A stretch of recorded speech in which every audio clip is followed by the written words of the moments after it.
الفوز اليوم على فريق مولودية سيدي علي بوسعيد، قراءتكم على المباراة؟ مباراة كما نقولوا كان فيها طابع كأس، ما فيهاش فريق كبير ولا صغير.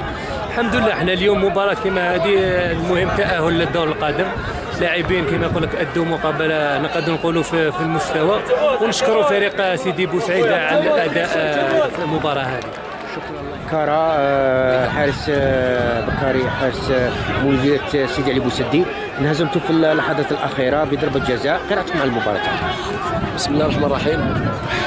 الحمد لله رب العالمين. أدينا مقابله في المستوى مع فريق عمل الاربعاء، فريق منظم. احنا الشوط الاول كنا ملاح بزاف، عندنا فرص ضيعناها، ما حبتش الكره تدخل. الشوط الثاني كيف أدينا مقابله في المستوى. ضربه جزاء قاسيه في الدقائق الاخيره صعيبه باش تولي في المباراه، وحنا الحمد لله شرف لينا وشرف دائره سيدي علي بوسعيد الوصول لهذا المستوى.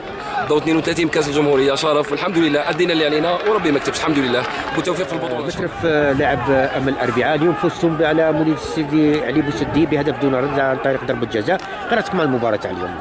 بسم الله الرحمن الرحيم.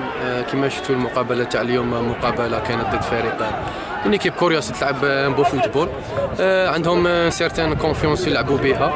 هذه هي مقابله كاس تتلعب سور دي بتي ديتاي، وين الحمد لله ربي كرمنا بالهدف اللي تكاليفينا به. ان شاء الله هذا الماتش ان شاء الله يخلينا ان شاء الله نربحوا به لا كونفيونس وننطاميو ان شاء الله لي ريزولطا بوزيتيف في الشامبيون. مولودية سيدي بوسعيد فريقهم انهزم في اللحظات الاخيره بضربه جزاء، تقييم او قراءتكم على المباراه تاع اليوم؟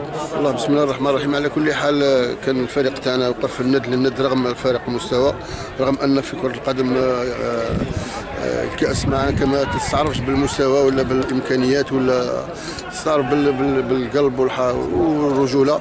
اللاعبين ادوا مقابله مليحه. الحظ نظن ما كانش معنا بريمير ميطون، كنا راضي دي زوكازيون.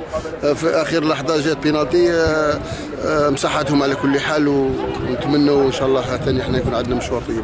صح الخضر عن ضربه جزاء يعني